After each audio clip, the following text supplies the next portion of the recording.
Rajahmundry ESI ఆసుపత్రిలో వైద్య సేవలు ఎంత దారుణంగా ఉన్నాయో, పరిస్థితులు ఎంత ఘోరంగా ఉన్నాయో, సిబ్బంది తీరు ఎలా ఉందో బయటపెట్టారు మంత్రి సుభాష్. రోగులతో ఎలా మాట్లాడతారో తెలియదు కానీ మంత్రి గారితో మాత్రం చాలా విచిత్రంగా ప్రవర్తిస్తారు. ఏమడిగినా సరిగ్గా సమాధానం చెప్పకుండా మంత్రి సుభాష్తో ఆటలాడుకున్నారట. ఇలాగైనా సమాధానం చెప్పేది అంటూ ఉద్యోగులపై మంత్రి మండిపడ్డారంటే వాళ్ళ పనితీరు ఎలా ఉందో అర్థం చేసుకోవచ్చు. ఆ కంప్లీట్ డీటెయిల్స్ ఇప్పుడు చూద్దాం. రాజమండ్రి ఈఎస్ఐ హాస్పిటల్లో మంత్రి సుభాష్ ఆకస్మిక తనిఖీలు చేశారు. ఎమ్మెల్యే ఆదిరెడ్డి వాసు ఫిర్యాదుతో తనిఖీలు చేపట్టారు సుభాష్. విధులకి రాకుండా ముందే రిజిస్టర్లో సంతకాలు చేస్తున్నారు ఉద్యోగులు. విధులకు గైర్హాజరైన సూపరింటెండెంట్ తో పాటుగా డాక్టర్లకి మెమోలు ఇచ్చారు.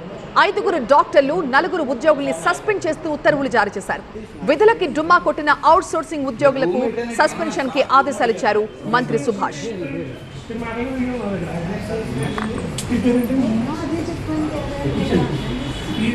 సూపరింటెండెంట్ రూమ్ అడిగితే మీరు అక్కడ పంపారేంటి?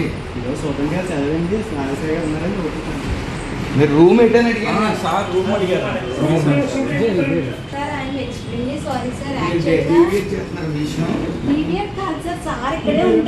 అవును, మీకు చెప్పిన సమాధానం బాగుంది. ఫస్ట్ నర్స్ ఎవరు ఆవిడ?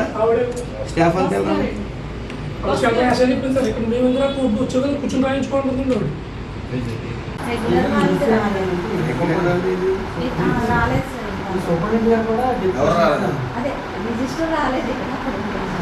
డాక్టర్స్ రమ్మనండి. బయట నుంచి రావాలా? నవంబర్ 10వ తారీఖున ఇక్కడ ధర్నా జరిగింది. ఏం జరుగుతుంది ఈ హాస్పిటల్లో? ఇర్రెగ్యులర్. ఈ అమ్మాయి వాయిస్ బోలా. ఆవిడేదే ఆవిడ 5 నిమిషాల్లో డాక్టర్స్ అందరూ ఉండాలి ఇక్కడ. అంటే జస్ట్ మార్నింగ్ వచ్చి సూపరింటెండెంట్ రూమ్ అడిగితే మీరు అక్కడ పంపారేంటి?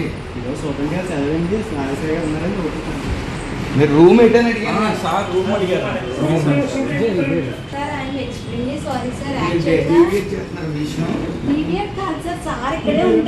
అవును, మీకు చెప్పిన సమాధానం బాగుంది. ఫస్ట్ నర్స్ ఎవరు ఆవిడ? స్టాఫ్ అంతా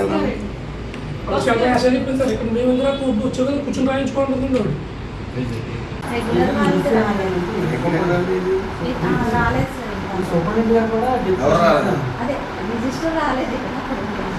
డాక్టర్స్ రమ్మనండి. బయట నుంచి రావాలా? నవంబర్ 10వ తారీఖున ఇక్కడ ధర్నా జరిగింది. ఏం జరుగుతుంది ఈ హాస్పిటల్లో? ఇర్రెగ్యులర్. ఈ అమ్మాయి వాయిస్ బోలా. ఆవిడేదే ఆవిడ 5 నిమిషాల్లో డాక్టర్స్ అందరూ ఉండాలి ఇక్కడ.